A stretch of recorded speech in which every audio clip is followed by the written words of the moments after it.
Good day, ladies and gentlemen. My name is Subramaniam Masulaman. I am a Tamil. Today my topic is Sri Lanka. Who are the real terrorists? The difference between Mexico and Sri Lanka is that in Mexico, the government is fighting to eradicate powerful drug cartel. But in Sri Lanka, the drug cartel and the criminals are the government. That is the difference. A man is in his home, and armed intruder enters. The owner tries to defend. The intruder shoots him, rapes his females, walk away with the property, and set the home on fire. Now, who is the freedom fighter and who is the terrorist here? The freedom fighter is the man who owns the home, protect the female and property, and fend off the intruder. The terrorist is the man who enters the home, kills the man, rapes the female, walk away with the property, and set the home on fire. So then the Tamils are freedom fighters and the Sinhalese are terrorists. Mr. Ban Ki-moon, Mr. Barack Obama, Mr. Cameron, Mr. Putin, Mr. Ho Jintao, and Mr. Manmohan Singh and the big leaders of the big countries didn't know the definition and difference between terrorism and freedom. That is why they call Tamils terrorists. And let me ask you, Sri Lankans, Sinhalese, the government of Sri Lanka, the Rajapaksas, and the Rajapaksas. Gentlemen, touch your heart, search your conscience, and tell me, did you or did you not kill any Tamils? If the answer is no and negative, you tell me, and I will go before the Tamil people and the world and fight for your exoneration. 40,000 people are dead and 150,000 people are missing. It is the responsibility of a government to answer as to what happened to these people.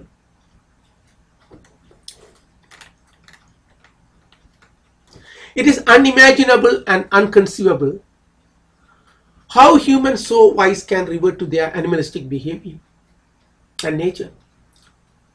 And it's still worse that they can choose a wise leader who can promote hatred and violence. Are these people motivated by fear and revenge?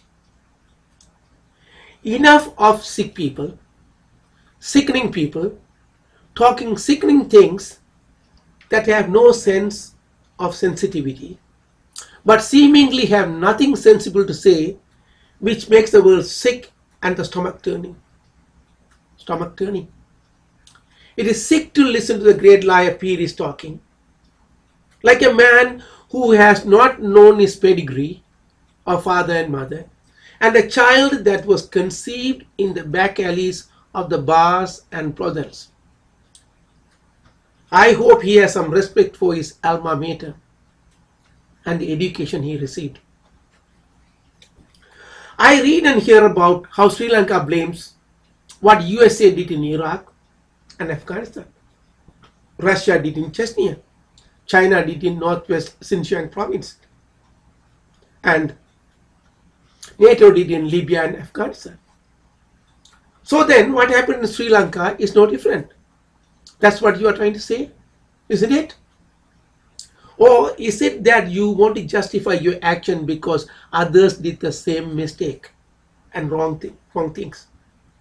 The question is, go to your own religion and Lord Buddha, who said harming lives is wrong, killing lives is wrong, and stealing is wrong. And then ask yourself this question: did we commit any of these crimes? Yes or a no? When you kill somebody, there's an answer, yes or no. There's nothing in between. In the first place, if you did not do any wrong, why are you trying to defend it? And in the second place, why are you pointing fingers at the others to justify what you did? Are you looking for consensus? Not what and who is right and wrong? Your LLRC commission is not necessary. United Nations Secretary General is not necessary for me and billions of others. You know why? We know what is right and wrong. Only animals, some of them, sometimes do not know what is right and wrong. The circumstantial evidences are so much and so overwhelming that you are guilty. It's better to accept responsibility and move on. Mahinda Rajapaksa is a lawyer. I can excuse Gotabaya Rajapaksa. He missed formal education, so he may be excused. Great lawyer Pires is a professional. Diane Jayatilaka is a doctorate. So is Rajiva Vijayasinghe and Partha Kohan. Right? You're educated people. The first thing I remember at school was good behavior. The first thing I can remember learning at school was good behavior. That means be good to people. You gentlemen studied it too. Let me ask you, touch your heart, search your conscience, and tell the world, did you or did not you kill any Tamils? If the answer is no and negative, you tell us. We will go before the Tamil people and the world and fight for your exoneration. Why are you wasting your God-given time and life on beating around the bush? Do not give examples. Do not say Tamils are terrorists. And do not send powerful teams to justify. You ask the question, are we innocent or not? That is all that matters. Let me give you my side of the propaganda. Because when you are treating the world as a courtroom and talk without interruptions and cross-examination, I have to do my part to keep the world informed. I am not going to make the mistake LTTE made. They did not have a proper media organization, and whoever they had were not presentable in the World Forum. Education without character, without tradition, without legacy, without customs, without culture, and without heritage is no guarantee of stewardship, statesmanship, and sensible behavior. We can see it in Rajapaksas, G.L. Pires, and Kelly Rampukavela, Rajiva Vijayasinghe, etc. Mere education is not sufficient. The moral values, the moral foundations, moral compass, and moral direction are still more important. Criminals are made when mere education is dispensed without moral direction.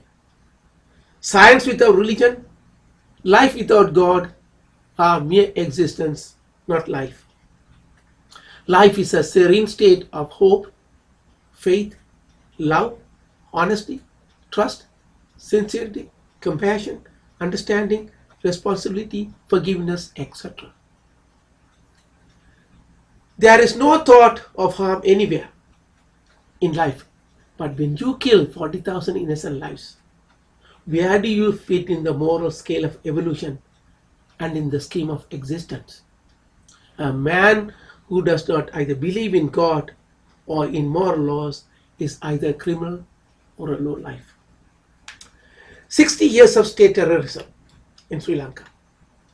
For 60 years, Tamils in Sri Lanka was subjected to various forms of sufferings: racism, fanaticism, narcissism, state terrorism, intimidation, ridicule, name-calling, outcastism, discrimination, sexual abuse, bastardization, gang rapes, torture, misappropriation, and plundering. The list is endless. It amounts to a pogrom and holocaust. Sometimes I wonder if Sinhalese are really humans. They look like humans and bring their palm together and say, Ayubovan, and pray God. And they pick up the knife or gun and kill their brothers and sisters. How and why? I can understand emotional reactions. Or how can humans plan for years and years without any moral input, conduct a program, Holocaust and genocide? How can you kill innocent children and elderly people? It is inconceivable that we have two-legged devils on earth. There is no living parallel or example even among the worst of animals. How can a state be converted into a narcissistic killing machine? Someone said it was rape, kill, plunder, scourge, then advance forward, again rape, kill, plunder, scourge, and so on. How can humans do that to fellow humans who had not done any harm to anyone? If you, that is Rajapaksa and his gang, think what happened in May 2009, genocide was a humanitarian operation. Why did you appoint the Reconciliation and Justification Commission? As I always said, subconscious mind speaks so loud, one cannot hear the conscious mind mumbling. You say no one was killed. Fine. Then why do you go about saying it? You know why? Because you have at least that part of your faculty functioning to tell you that the truth will always rise to the top, but the truth always rises slowly. Justice is a careful moderator. He will deliberate slowly but surely. Mr. Rajapaksa, no honest man was ever found guilty, and no criminal ever escaped justice, man-made or otherwise. Rest assured, it was a war between the right and wrong, a war between justice and injustice, and a war between good people and bad people.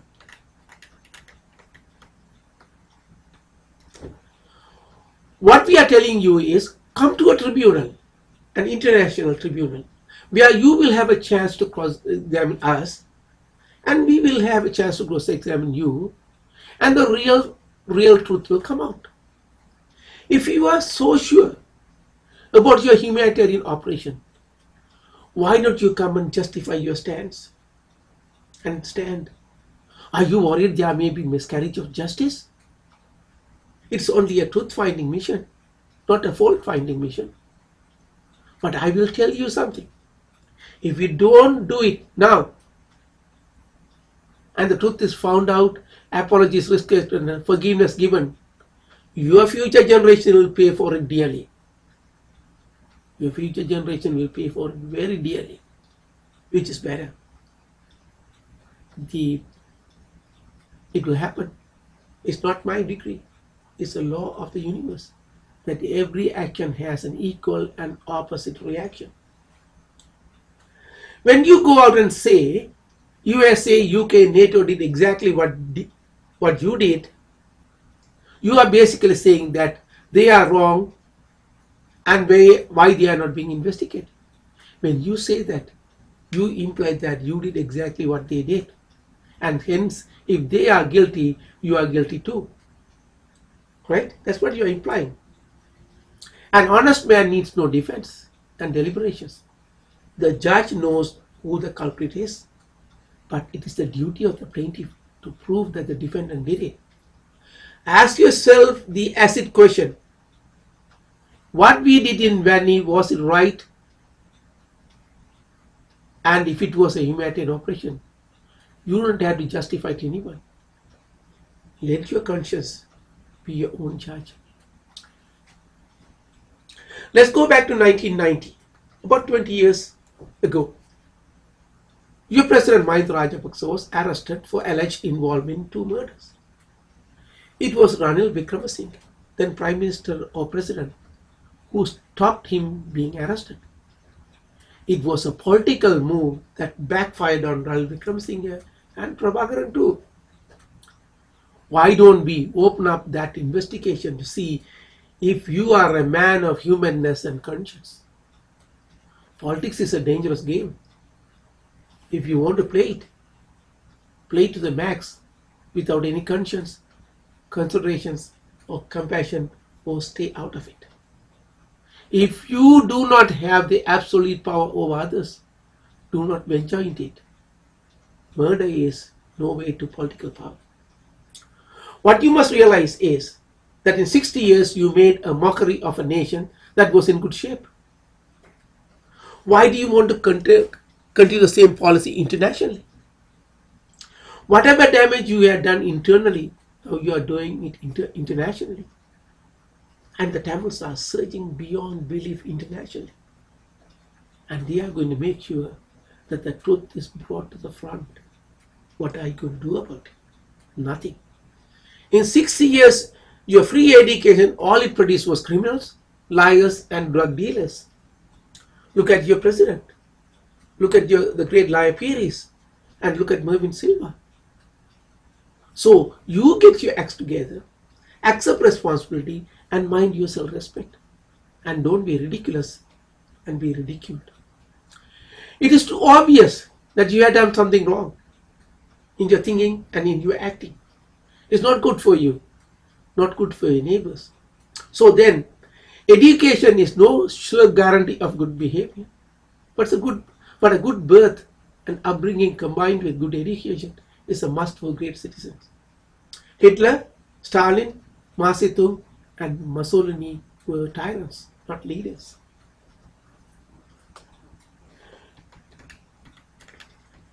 When did I firmly come to believe that a genocide happened in Sri Lanka in May 2009 in Sri Lanka? It was 2.5 years later. Just a couple of days ago, on October 8, 2011, high-level politicians were involved in a shootout in Sri Lanka. Then I knew these guys are capable and must have carried out a planned genocide.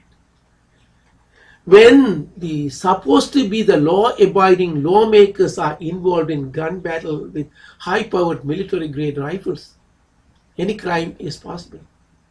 The president was involved in it. The defense secretary was involved in it. The wife of the president was involved in it. It means the government is run by a mafia and a drug cartel.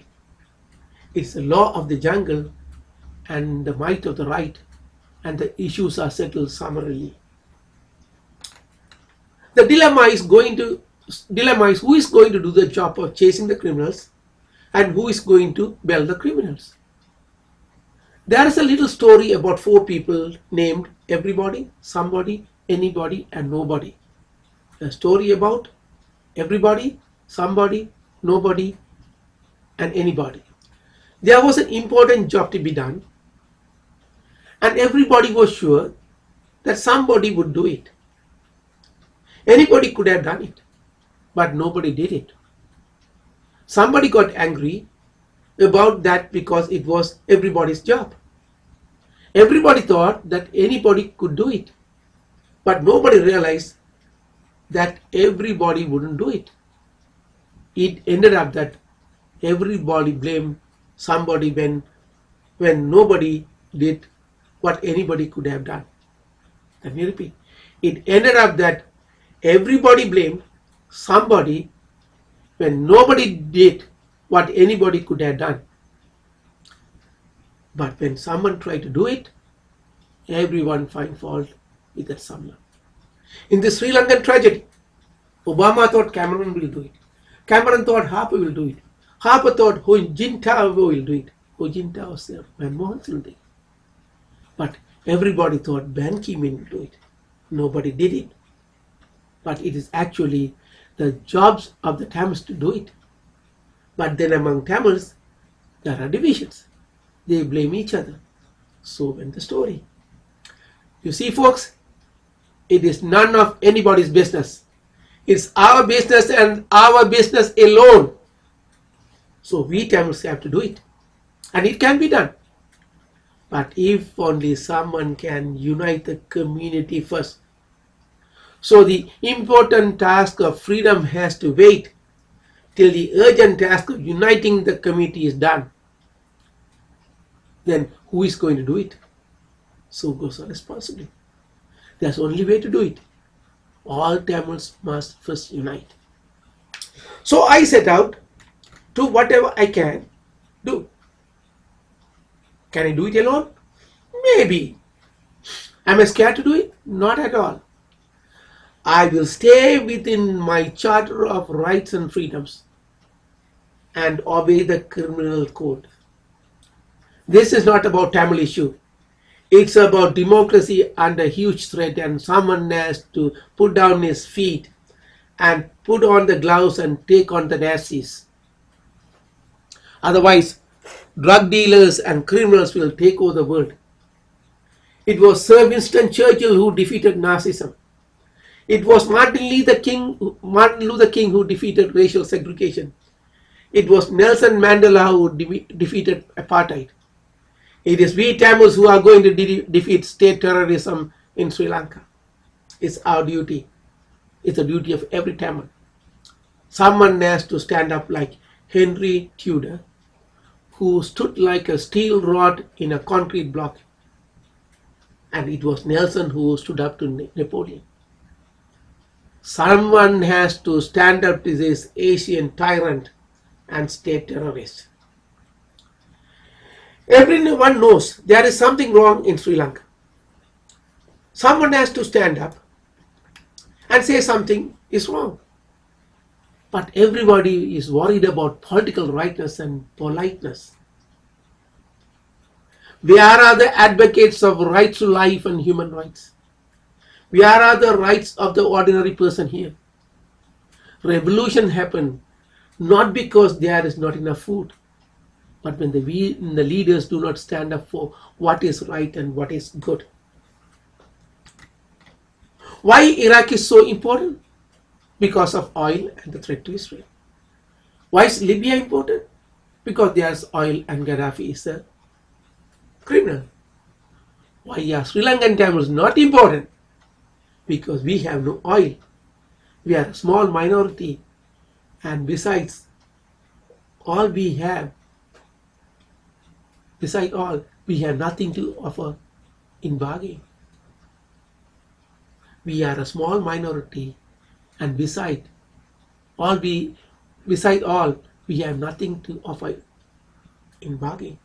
Tamils need a new form of leadership to build that bargaining power. Never go to negotiate if you have either something to offer or something to threaten with. That is human nature, and the human nature does not change easily. Tamils do not have leaders. We have infighters and born losers. These guys are ready not to negotiate but to surrender the only thing we are left with. That's our self-esteem and our ability to think. The leaders are more worried about going to Sri Lanka for holiday and to ensure they don't lose their tiny piece of land. A tiny piece of land over freedom? What were they thinking? What we Tamils have to do is to build up ourselves to become important political, economic and intellectual players in the world forum. We must develop that edge over the Sinhalese. I'm yet to see our leaders coming up with a comprehensive plan and projects to achieve that. One must realize that without the community, there's no identity, there's no strength, there is no potential mass, there is no force, and there is no effectiveness, and there is no salvation. What do the Tamil leaders do? They want to settle, but not negotiate. How can you negotiate when you have no bargaining power? So they stoop down and say, how low should I go? I can see it in our leaders. If we want freedom for each one of us and for the Tamils, we had to stand up and fight. Hoping that someone else will do it for us is not going to work. Do you think Sinhalese and their leadership is going to listen to your pleading and panhandling? No. They want you to go away from Sri Lanka. Leave Sri Lanka. If we want to stay, we must develop that invincibility. Our freedom cannot be achieved under present leadership, mindset and paradigm. We need a new generation of Tamils who did not know slavery, discrimination and segregation. The Holocaust, Exodus and the diaspora signifies a new beginning for the Tamils, a life without second-classedness. While some people think of the end of Tamils, we are working on a new beginning based on freedom, equality, fraternity, respect, and responsibility. You may defeat people, but you cannot defeat universal principles and fundamental laws. We Tamils by now should know that Mahinda Rajapaksa will not listen to pleading and panhandling. There is no plan to accept and accommodate Tamils in Sri Lanka. That is the very purpose of 60 years long struggle, and they won. We lost a small battle because of our stupidity, not because of their strength. What we Tamil must forget is the Sinhalese have determined that the nation of Sri Lanka belongs to Sinhalese. There is no mention of Tamils anywhere. Thank God we have the diaspora, and I hope diaspora Tamils remain Tamils. A community, a class of people, a culture, a heritage, or a nation is not just diurnal symptom. It is an eternal system. It is forever. It's a timeless elegance forged in the furnace of nature. It has to be left alone and respected, for that is the way it was meant to be. Anyone who meddles or messes around with it are bound to fail, and in the process destroy themselves. As George Santanaya said, those who cannot remember the past are condemned to repeat it. Coming back to the subject of who are the real terrorists in Sri Lanka, they are the misguided children of dysfunctional families. When a culture lacks structure, it has nothing to hang on to in hard times. When a child lacks a mother for love and father for ministry, an insecure child is born and he grows up to become Rajapaksas.